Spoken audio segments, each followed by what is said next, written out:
네, 안녕하십니까. 본 의원은 오늘 이 자리를 빌어 익산시 도시관리공단에 대한 이야기를 해보고자 합니다. 3년여간의 논의를 거쳐 다음 달이면 도시관리공단이 본격적인 운영에 들어갑니다.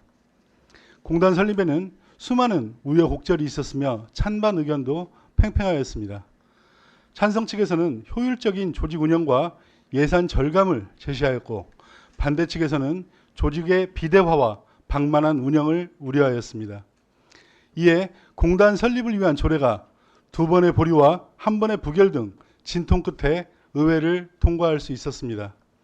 그리고 그 과정에서 우리 의회는 전국 지자체 중 최초로 공단 설립 타당성 용역에 대해 검증 용역을 실시하였고, 시민의 목소리를 직접 듣기 위해 시민 공청회를 개최하였으며, 지난 6월에는 전라북도 시군 중에서 처음으로 공단 이사장에 대한 인사청문회를 개최한 바 있습니다. 보시는 화면은 시민 공청회 당시 익산시가 공단 설립의 당위성을 주장하며 제시한 자료입니다. 12명인 청경을 모두 감원한다고 되어 있고, 기간제 근로자도 46명 감원한다고 하였습니다. 그리고 지금 보시는 자료는 지난달 제1차 정례회에서 익산시가 보고한 도시관리공단 설립에 따른 인원 감축 계획입니다. 정원 경찰 감원이 3명이며 그마저도 행정지원과에 재배치하겠다고 되어 있습니다. 보고할 때마다 수치가 달라집니다.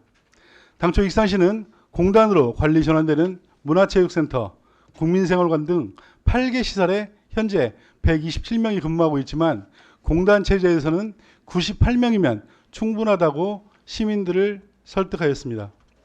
청경 12명과 기간제 근로자 46명 감원 계획에 대해 의회가 안전 문제와 서비스의 질 저하를 우려하자 무인경비 시스템과 키오스크를 활용하면 문제가 없다고 주장을 하였습니다.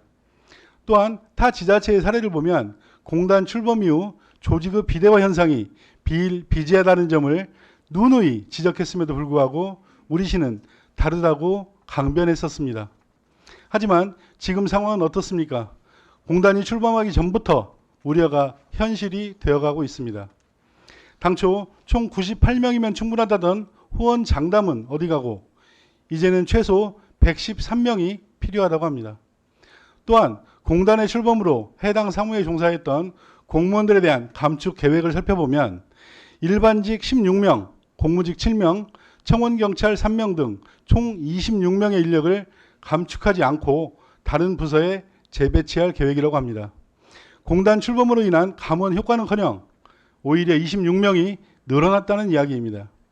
기간제 근로자 역시 5명이면 충분하다는 말과는 달리 문화체육센터, 서부권체육관, 국민생활관에 각 3명, 배산 실내체육관, 종합운동장, 공영주차장에 각 2명 등 총 15명에 대한 인건비 1억 4천만 원을 지난 6월 1회 추경에 계상하였습니다. 당초 약속과 다르다며 의회에서 이를 삭감하자 금번 제2회 추경에 또다시 계상하였고, 이번에도 삭감되면 기간제 근로자 15명이 더 이상 일을 할 수 없게 된다며 의회를 겁박하고 있습니다. 인력 감축을 통해 매년 1억 5천만 원씩의 예산을 절감할 수 있다며 공단의 필요성을 주장했지만, 기간제 근로자 인건비 추가 발생으로 이 또한 없었던 이야기가 되어버렸습니다. 시장님, 15명의 기간제 근로자에 대한 인건비 문제는 과연 우리 의회의 책임입니까? 공단을 출범시키겠다는 목적으로 시시각각 말을 바꾸며 의회와 시민을 우롱한 익산시가 책임져야 하지 않겠습니까? 본 의원은 지금 이것이 누구의 잘못인지 따지자는 것은 아닙니다. 시시비비를 제대로 가려서 잘못한 부분이 있다면 솔직히 인정하고 사과한 후 시민들과 의회에 재발 방지를 약속할 필요가 있다고 말씀을 드리는 것입니다.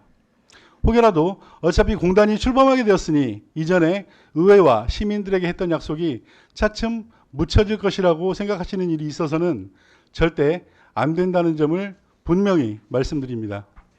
또한 앞으로의 시정 운영에 있어서도 시민들과의 약속과 원칙이 반드시 지켜져야 한다는 점을 명심해야 할 것입니다.